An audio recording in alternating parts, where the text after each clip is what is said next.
Te damos la bienvenida al podcast de Redesim, donde tendremos invitados para compartir experiencias del fabuloso mundo de la simulación en ciencias de la salud.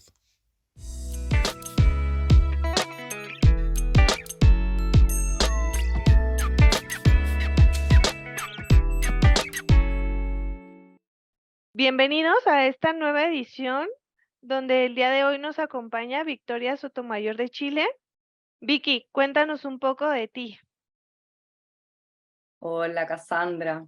Bueno, muchas gracias por invitarme, por la invitación de Redesim y nada, presentarme. Mi nombre es Victoria Sotomayor, me dicen Vicky, soy chilena, kinesióloga de profesión y bueno, llevo harto tiempo desarrollando actividades de simulación clínica en algunas universidades en Chile y también fuera de Chile. Ahí aportando desde mi vereda kinesiológica sobre la simulación. Bueno, académicamente contar que tengo un magíster de neurorehabilitación, tengo un diplomado de simulación clínica, varios cursos de especialización también en simulación clínica, en neurociencia y control motor. Esa es como Ay, mi presentación. está genial. Pues bienvenida y muchas gracias por compartir este espacio con nosotros. Cuéntanos un poquito en este contexto de donde tú desarrollas esta simulación clínica. Bueno, el desarrollo de la simulación clínica particularmente lo hago en algunas universidades, pero en una en la cual estoy contratada, ahí yo lo que hago específicamente es coordinar las actividades de simulación clínica, específicamente en el programa o la carrera de kinesiología. Entonces ahí el rol fundamental es poder vincular a los docentes, ¿cierto? Por ahí también hacer cursos de capacitación, ver que exista una pertinencia y revisar esa pertinencia de estas actividades de simulación en el marco curricular, en la inserción curricular, poder buscar una coherencia también entre lo que se está abordando en términos colectivos, comunitarios, sociales, propios del país, con las actividades que estamos mirando y los campos clínicos que tenemos en la universidad. Entonces, no solamente tengo como un rol en coordinar a la parte docente de pregrado en actividades de simulación de las asignaturas en específico, sino que también poder gestionar redes a partir de los campos clínicos, que es donde los estudiantes están desarrollando sus actividades con paciente real. Entonces, en ese sentido, me toca hacer bastante gestión administrativa para poder hacer un nexo, un lazo que busque como la transversalización de los contenidos y de los resultados de aprendizaje y por supuesto de las competencias que se pretenden entrenar con simulación clínica. Eso es básicamente. Ay, qué interesante. Pero cuéntanos un poquito más sobre la simulación que estás aplicando, si es por zonas como las Simpsons o es por tipos, a cuántos les aplicas. Bueno, contarles que en el desarrollo de las actividades de simulación clínica, en pregrado en particular, esto tiene como un orden lógico, digamos, a nivel nacional, a nivel local, eh, se ve mayoritariamente la simulación clínica en términos de entrenamiento para alta y baja fidelidad. Entonces, en baja fidelidad se ve mucho y lo que hacemos es hacer actividades que tengan que ver con procedimientos, es decir, actitudes, o sea, y habilidades psicomotrices en práctica deliberada, es decir, que aprendan los estudiantes una y otra vez a hacer un procedimiento en particular que tenga un orden desde el procedimiento kinésico como tal. Por ejemplo, técnicas de entrevista, técnicas de evaluación, técnicas que se pueden realizar con el uso de algunos simuladores de baja fidelidad, fantomas, y también juego de roles. Yo creo que eso es una de las cosas que hacemos harto en la universidad, que es el juego de roles, para poder preparar al estudiante para el escenario de alta fidelidad. Entonces, particularmente así vamos desarrollando las actividades de simulación en la carrera, digamos, en la malla curricular, ¿cierto? Hay un orden de escalada desde la baja fidelidad hacia la alta fidelidad.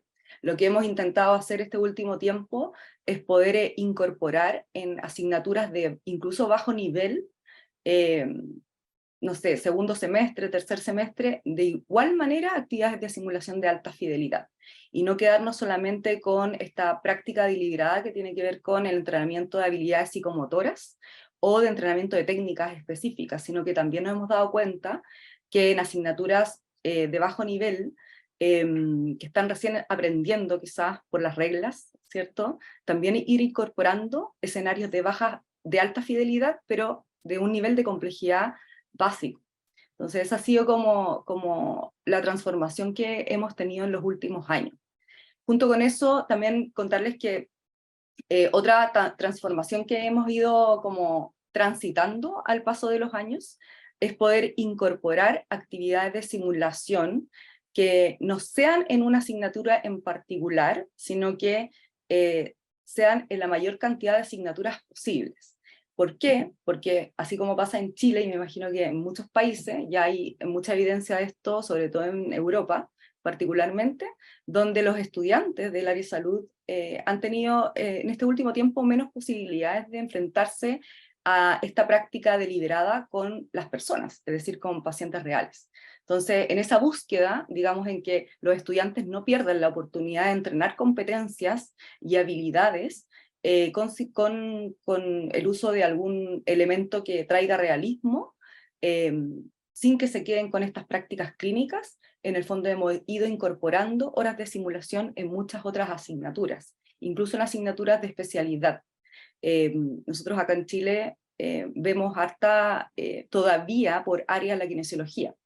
Es decir, no en todas las universidades, pero en algunas se ve por áreas de especialidad de neurorehabilitación, por ejemplo, o del área cardiorrespiratoria, cardiovascular, el área musculoesquelética, y en algunas otras partes lo que hacemos es poder integrar todas esas áreas para poder tener un enfoque más generalizado del paciente, más integrativo, y entonces en esas asignaturas también vamos incorporando actividades de simulación. Qué interesante, y escucho que están inmersas en el currículum. Si nos podrías dar como un ejemplo de una asignatura o ellos cómo programan estas prácticas para poder acudir. Sí, bueno, yo creo que como en todos, la mayoría de los lugares donde hemos ido desarrollando simulación a nivel incluso latinoamericano, todos partimos de alguna manera haciendo actividades muy pequeñitas, ¿cierto? Con estas ganas que tienen los docentes de poder innovar. Y en principio yo diría que así partimos, o sea, en la honestidad máxima, partimos haciendo actividades de simulación que eran muy aisladas, para luego entonces darnos cuenta que es importante la inserción curricular. Entonces, para poder llevar a cabo una inserción curricular es necesario analizar críticamente la malla curricular, es decir, hacer un análisis desde el perfil de egreso, es decir, qué es lo que se espera de ese estudiante en su egreso, y cuáles son las competencias que es necesario entonces de entrenar para poder lograr que esa persona pueda finalmente desempeñarse en un campo laboral. Entonces, para poder hacer eso se necesita tiempo, se necesitan recursos, se necesita conocimiento, eso es muy importante, es decir, un nivel de capacitación mínimo que te permita poder hacer esta mirada general desde lo académico curricular, pero también desde la simulación. Entonces, en esa búsqueda hemos ido transitando por todos estos caminitos, ¿no? Que tienen que ver con darnos cuenta en qué tipo de asignaturas se necesita la simulación, y esto lo explico porque muchas veces uno se imagina que el papel aguanta mucho, ¿cierto? Muchas veces tenemos declarada simulación clínica, o vemos que hay declaración en la malla curricular, pero al momento de hacer un análisis crítico respecto de cómo están incorporadas las actividades de simulación, nos damos cuenta que no hay coherencia. Entonces, es un trabajo que pienso que en kinesiología en Chile todavía estamos caminando, estamos transitando, pero un ejemplo concreto de esto sería que hay una línea fuerte que tiene que ver con las prácticas. Así se llama la asignatura, por lo menos en la Universidad Autónoma, que es donde yo trabajo, en la Universidad Autónoma de Chile. Tenemos una línea de las prácticas en donde hemos ido desarrollando esta inserción curricular. ¿Ya? Las prácticas se dividen en tienen número 1, 2, 3, 4 y 5, y finalmente el estudiante, esas prácticas en el fondo que son asignaturas integrativas, le permite finalmente poder prepararse mejor para su internado profesional, su práctica real. Entonces, en esas asignaturas es donde, en primer lugar, hemos ido incorporando esta inserción curricular, pero asimismo en otras asignaturas de especialidad. Por ejemplo, yo hago asignatura de especialidad, mi especialidad profesional es neurociencia y neurorehabilitación, por lo tanto, desde neurodesarrollo, que es una asignatura en la que vemos el manejo básico del todo el ciclo vital en la psicomotricidad. Es decir, trabajamos desde la primera infancia hasta la edad más adulta. Ahí hemos ido incorporando actividades de simulación que tienen un orden en la inserción curricular. Y asimismo después en las otras asignaturas hasta llegar a actividades de simulación que son de alta fidelidad en asignaturas que son de cuarto año, que tiene esa misma línea, que se llama intervención kinesiológica neuromotriz. Y asimismo, en cuarto año los estudiantes ya en todas las asignaturas de especialidad cuentan con actividades de simulación de baja y alta fidelidad. La diferencia está en que mientras más va creciendo el estudiante en su proceso académico, tenemos mayor cantidad de actividades de simulación de alta fidelidad, pero también de alta complejidad. Eso es lo que va cambiando en función de los resultados de aprendizaje de cada plan de asignatura. Entonces, para poder llevar a cabo esta inserción curricular en estas asignaturas, hacemos cada semestre un análisis de el programa de asignatura con sus resultados de aprendizaje, para poder entonces decidir si la actividad que se tiene que desarrollar para el cumplimiento de esos resultados de aprendizaje tiene que ser de alta o baja fidelidad. Si vamos a tener que utilizar actores, por ejemplo, o pacientes estandarizados, o también podemos utilizar simuladores. Entonces, esas son más o menos en las asignaturas, específicamente todas las intervenciones que son de cuarto año tienen actividades de simulación. Muchas gracias. Y escucho esta parte de paciente estandarizado. ¿Quiénes son sus pacientes estandarizados o cómo le hacen para lograr esto? Nosotros tenemos un equipo de actores que está liderado por una coordinadora, que es actriz. Todos los actores son actores profesionales y que van ahí rotando en el desarrollo de las actividades de simulación. Entonces, ¿cómo se hace? ¿Cómo lo hacemos actualmente? Cada semestre, al inicio, tenemos reuniones con este equipo de actores para poder estandarizar el desempeño dentro de esa actividad de simulación. Entonces, con ellos en conjunto vamos desarrollando los guiones y vamos ensayando los guiones y entrenando a las personas para que puedan desempeñarse en su rol de paciente estandarizado. ¿Por qué esto es importante? Porque particularmente en kinesiología analizamos mucho el movimiento. Tratamos el movimiento, prevenimos disfunciones del movimiento, nuestra especialidad es movimiento.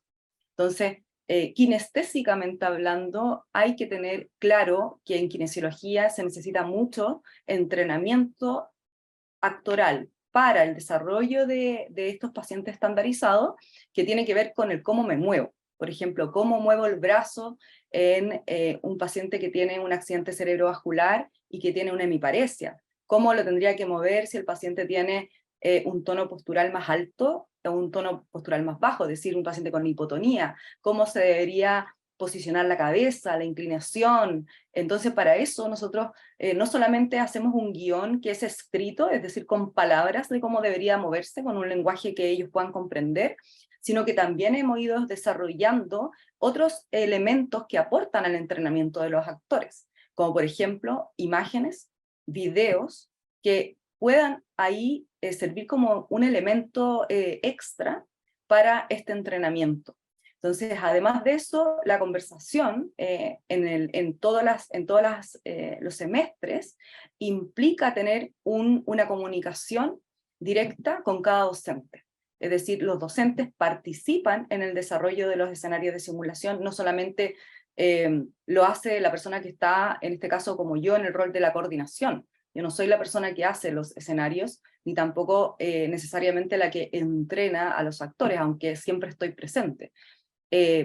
Pero todos están inmersos dentro de este proceso de entrenamiento y de este proceso tanto del diseño como la implementación de los escenarios de simulación, sobre todo los escenarios de alta fidelidad, que es donde utilizamos estos pacientes estandarizados con estos actores. Entonces, una cosita que me gustaría contar, que es algo nuevo, 2023, hicimos en enero un curso de capacitación.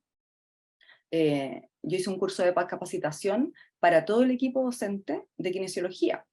Es decir, tratar de abordar las bases estandarizadas que existen a nivel internacional, propuestas para poder funcionar en base a la metodología y la técnica de simulación para docentes de kinesiología, es decir, un curso dedicado a kinesiología, porque ese es algo que quizás todavía no tenemos tan presente en Chile, y que es efectivamente que los kines puedan participar como docentes dentro de un equipo de perfeccionamiento en simulación clínica.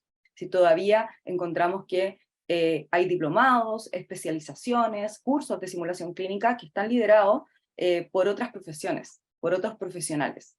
Entonces, en eso estamos trabajando. Yo creo que una de las formas que podemos llegar más fácilmente a ese lugar es específicamente haciendo investigación. No queda otra manera de poder demostrar desde la kinesiología que estamos haciendo cosas y que tenemos resultados también asociados a esta implementación de la simulación clínica. Entonces, en ese curso de simulación en enero, nosotros invitamos a los actores. Tuvimos participación actoral en conjunto con los docentes, y el curso se hizo transversalmente para actores y para docentes, y eso marcó un antes y un después en cómo, ¿cierto?, estos actores, si bien tenían un entrenamiento básico en simulación, ahora saben perfectamente qué significa ser un paciente estandarizado, cómo tienen que hacer entonces el feedback dentro de la etapa de debriefing, cuál es la diferencia entre una estación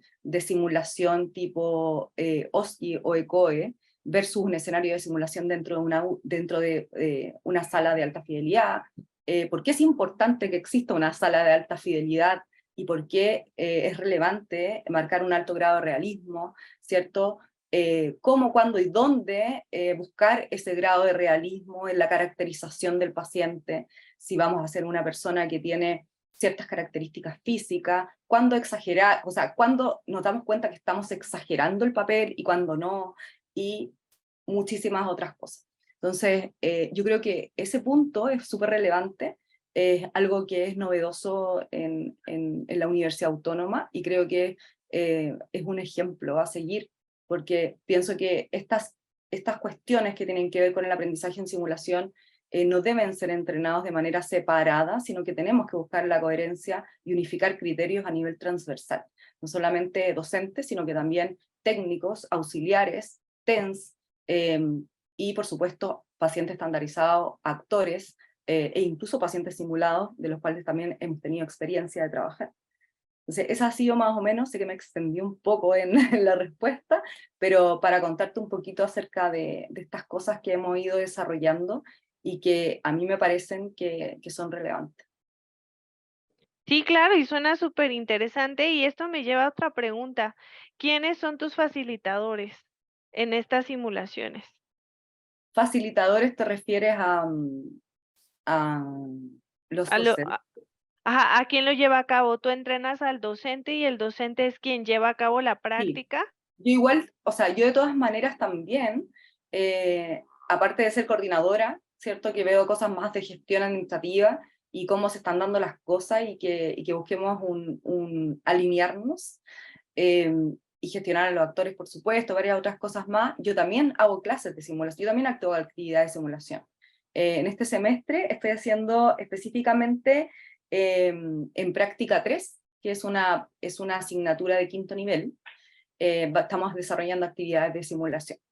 Entonces, ¿quiénes son los demás docentes? Hay un cuerpo docente de aproximadamente 20 personas que en la actualidad están capacitadas en simulación en la universidad, y son ellos los que realizan las simulaciones en cada una de sus asignaturas. Entonces, en términos prácticos, lo que hago yo es tener siempre una reunión previa al inicio del semestre, para poder ver cuáles son las brechas de aprendizaje en los facilitadores y las facilitadoras, y revisar también los escenarios que están propuestos según la asignatura, y también, bueno, si se necesita entrenarles algo en simulación, también facilitar eso. Pero son los docentes que ahora están capacitados en simulación clínica los que desarrollan sus actividades en simulación clínica, en sus asignaturas. Y aproximadamente son 20 personas, 20 profesores, docentes de pregrado en kinesiología. Ah, muy bien, muchas gracias. Y abordando esto también de los retos, ¿qué otros retos han presentado y cómo lo han solucionado? Retos, ninguno. Broma. Obvio que sí, siempre hay muchísimos retos. Yo diría que transversalmente existe falta de conocimiento en lo que es realmente la simulación clínica. Y esa falta de conocimiento en términos de capacitación es muy importante, porque tendemos a pensar que no hay tantas voluntades institucionales respecto de la simulación clínica. ¿Por qué? Porque para poder hacer simulación clínica necesitas hacer un cambio curricular, necesitas tener espacios de alta calidad para los estudiantes, necesitas tener espacios en los centros de simulación, y por supuesto entonces buscar más salas que sean de alta fidelidad, tener los recursos suficientes, tener las personas capacitadas, y eso involucra necesariamente aspectos económicos. Entonces se necesita dinero, más que para comprar simuladores, que los simuladores en este caso en la universidad ya cuenta con muchísimos simuladores de alta fidelidad. Yo creo que la mayor inversión, económicamente hablando, está puesta particularmente en tener que contratar más docentes, porque sabemos que en la simulación, por lo menos en alta fidelidad, no pueden ser más de 6 o 8 personas. Entonces, en ese sentido, tener grupos de curso que sean de 50 personas no sirve tanto para hacer simulación. Entonces, que la institucionalidad, es decir, las personas que están a cargo de tomar estas decisiones económicas, administrativas,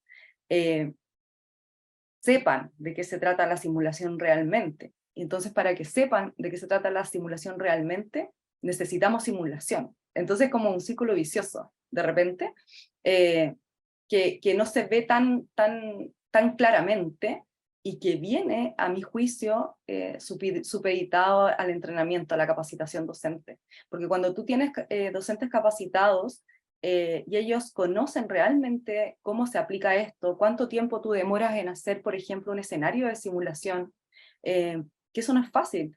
Te demoras, primero tienes que trabajar en equipo, tienes que generar más de una reunión para hacer un escenario y que quede bien. Y que yo diría que la mayoría de los escenarios de simulación y los casos de simulación son claramente perfectibles. O sea, cada vez que yo reviso un escenario de simulación de años anteriores que supuestamente estaba súper bien, encuentro algo que podría ser distinto.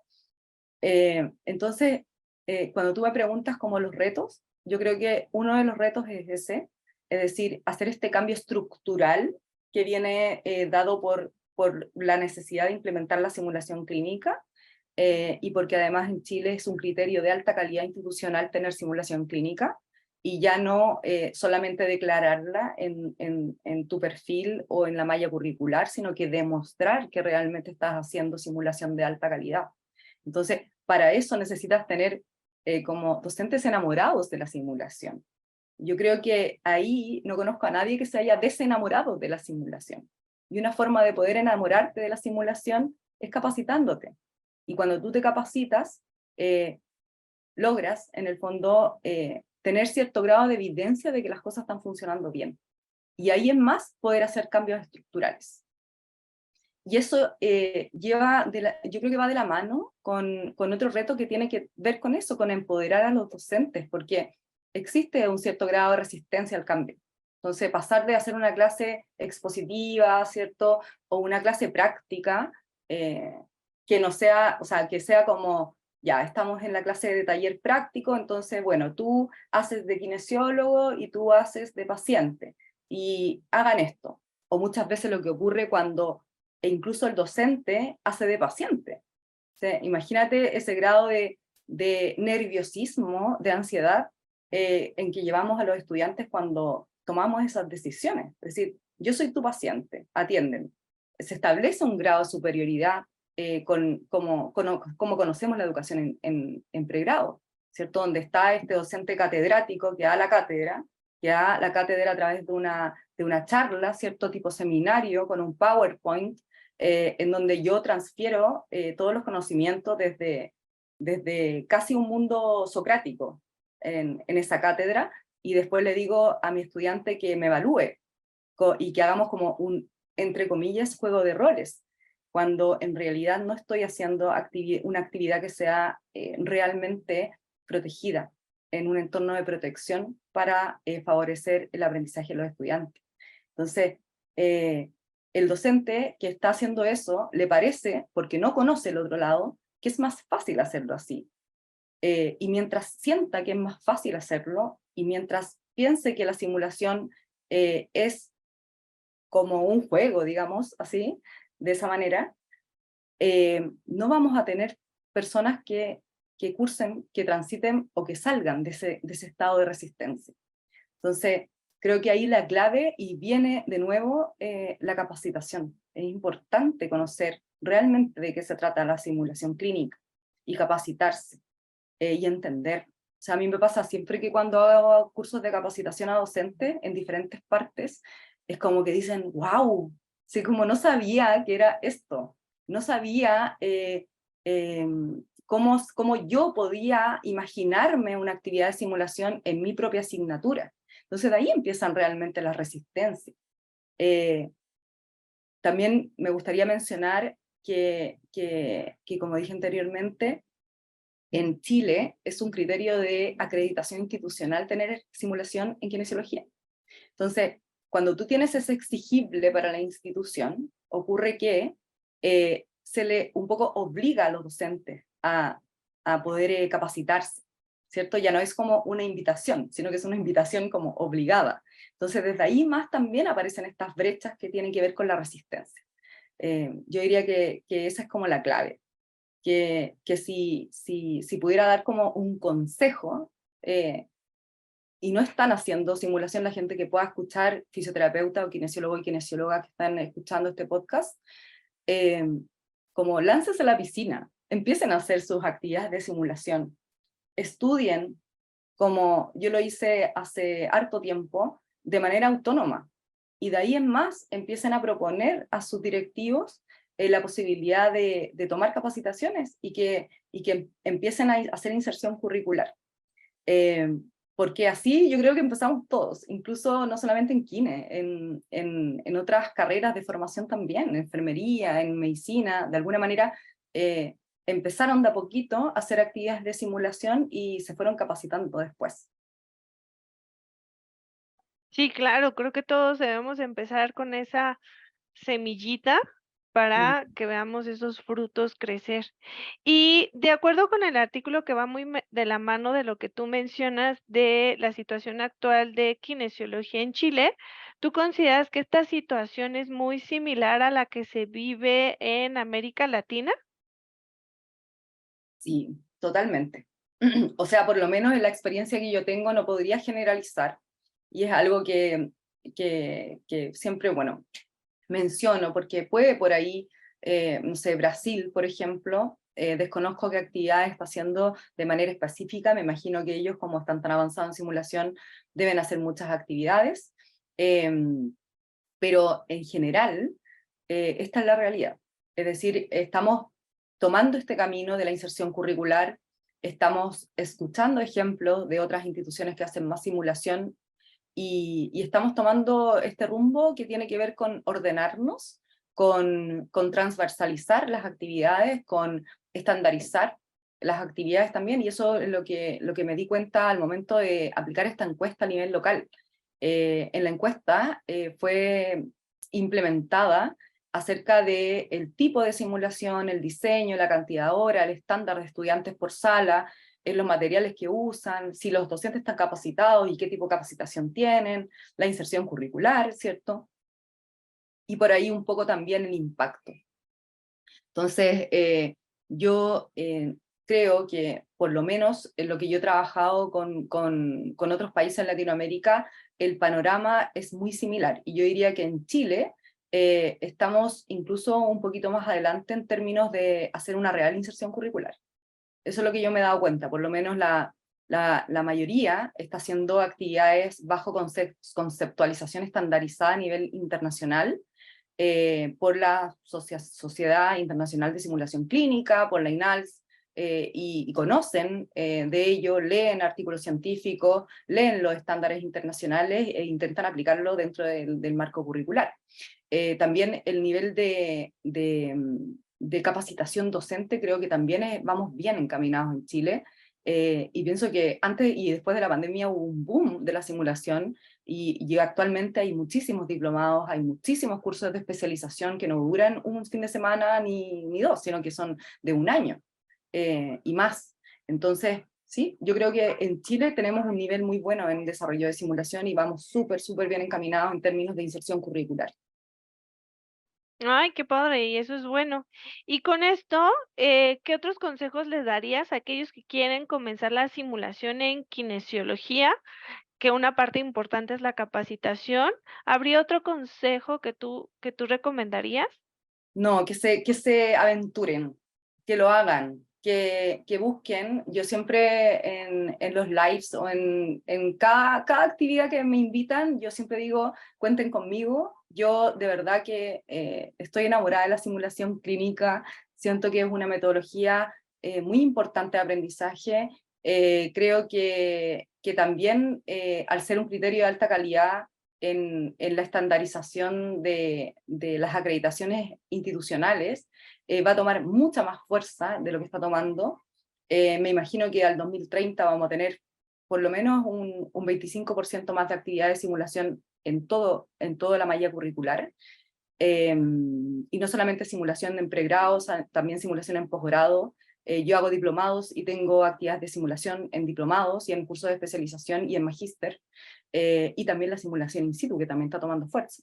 Entonces, ¿a qué voy con esto? A que se aventuren, a que lo hagan. Si no están familiarizados con la metodología, hay bastante información disponible. Quizás no hay tanta evidencia todavía en kinesiología como tal, pero sí hay otros ejemplos a seguir desde el mundo de la medicina y de la enfermería, como también de odontología. Y nada, busquen a personas que sean sus referentes. Yo tengo aquí el corazón y la prestancia súper disponible para poder guiarles, ayudarles de manera desinteresada. Yo no busco como que me incluyan necesariamente dentro de un artículo científico o que aparezca mi nombre. No, para nada. Esto lo he hecho con muchas personas, gente de Argentina, de Perú, de Colombia, de Paraguay. Entonces es algo que de verdad hay que buscar. Si tienen ganas de hacerlo, háganlo. Si necesitan ayuda, me buscan, o yo también tengo muchísimos colegas, yo trabajo con mucha gente que hace simulación en kinesiología también, y aventúrense, láncense a la piscina, tírense ahí, y empiecen con sus actividades, aunque sea una actividad de simulación dentro de una asignatura. Busquen capacitaciones, si es que hay disponibles en sus países, y nada, ese sería mi consejo. Yo creo que así yo inicié. No conozco a ninguna persona como kinesiólogos y kinesiólogas que hayan empezado de una manera distinta, a menos que han empezado recién, porque ahora las cosas están mucho más ordenadas. Yo estoy diciendo que esto llevo aproximadamente 10 años en simulación, y nada, yo creo que eso es la recomendación que les daría, porque al momento de ingresar como un viaje de no retorno. Por eso nos autodenominamos simulalovers o simulacionistas, no sé si dije bien la palabra, pero pero ese es como nuestro seudónimo que nos representa, porque en el fondo cuando tú empiezas a hacer simulación, empiezas a ser mejor docente. Eso es lo que yo he visto. Entonces, y lo mejor es que aprendes, o sea, te motivas a tus estudiantes y es un entorno altamente protegido no solamente para ellos, sino que también para los pacientes. Así es. Y esto me lleva a la última pregunta. ¿Cuál consideras que es el futuro de la simulación en kinesiología? Ya, para eso me tomo un poquito de lo que acabo de decir, este porcentaje que yo me aventuré a decir, no tiene evidencia, ni mucho menos, pero sacando los cálculos, que lo hicimos con un grupo de docentes de simulación, nos dimos cuenta que sí, 2030 van a haber el 25 o el 30% más actividades de simulación. Entonces, yo creo que el futuro en la simulación clínica es, y tal vez puede ser muy extremo lo que voy a decir, pero en un futuro no muy lejano, pienso que las universidades van a tener grandes centros de simulación y los estudiantes van a tener dos modalidades, es decir, híbrida. Van a aprender lo que no se puede aprender en simulaciones, lo van a aprender online, y, y lo que vayan a hacer a la universidad va a ser todo en el contexto de simulación. Me atrevería incluso a decir que no solamente la parte de simulación clínica como tal, sino que no me refiero al área salud, al área sanitaria, sino que yo creo que todas las carreras van a empezar a trabajar con simulación clínica. Van a haber grandes centros de simulación para periodismo, para derecho, trabajo social, para todas las carreras, porque la simulación eso ha demostrado, poder entrenar competencias, es decir, que demuestren cómo lo harían, y no hay otra forma para poder hacerlo. Sí, claro, la simulación sigue siendo un campo demasiado fértil y que necesitamos seguir sembrando. Te agradezco mucho, Vicky, haber compartido esta experiencia con nosotros en esta edición de Redesim. Esperamos contar contigo en futuras ediciones. Muchas gracias. Muchísimas gracias, Cassandra, y gracias a Redecim por esta enorme oportunidad. Muchas Gracias gracias. a ti. Un abrazo.